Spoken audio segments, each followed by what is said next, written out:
السلام علیکم ورحمۃ اللہ وبرکاتہ۔ پیارے نبی صلی اللہ علیہ وسلم کی پیاری باتیں۔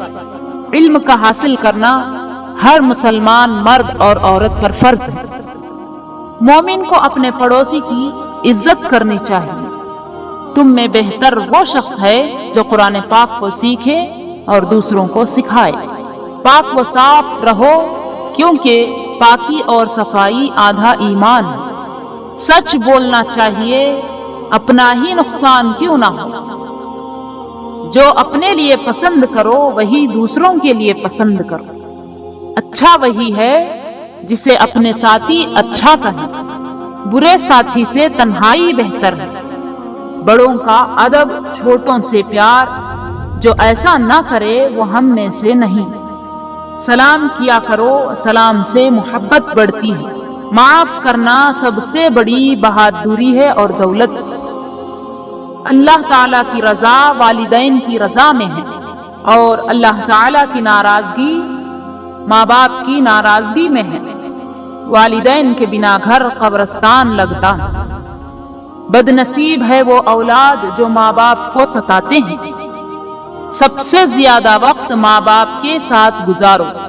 مجھے میرے ماں باپ کوہ نور ہیرے سے بھی زیادہ افضل ہے۔ ہر کام کی ابتدا میں بسم اللہ شریف پڑھنا، اس میں خیر و برکت اور کامیابی کی ضامن ہے۔ گھر سے نکلتے وقت آیت الکرسی کا پڑھنا گھر والوں کی حفاظت اور خیریت سے واپسی کا ضامن ہے۔ درود شریف کی کثرت سے پڑھنا گناہوں کو مٹا دیتا ہے، درجات کو بلند کرتا ہے۔ کلمہ شریف کا بکثرت سے پڑھنا اور استغفار پڑھنا مفلسی کو ختم کرتا ہے اور گناہوں سے پاک کرتا ہے، اور اعمال کا دار و مدار نیت سے ہے۔ جو لوگوں پر رحم نہیں کرتا، اللہ تبارک و تعالی اس پر رحم نہیں کرتے۔ جس نے خاموشی اختیار کی وہ نجات پائے۔ خدا کی یاد سے دل کو ہمیشہ تر و تازہ رکھو۔ خدا کی یاد ہے طاقت ہماری، تخت شاہی مسلح ہمارا۔ ہماری فوج ہے اخلاق حسنہ، ہمارا حسن ترک مناہی ہے۔ اس طرح کے ہمارے اور بھی اقوال سننے کے لیے ہمارے اس چینل کو سبسکرائب کیجئے اور زیادہ سے زیادہ شیئر کیجئے اور لائک کیجئے۔ جزاک اللہ خیرا، والسلام۔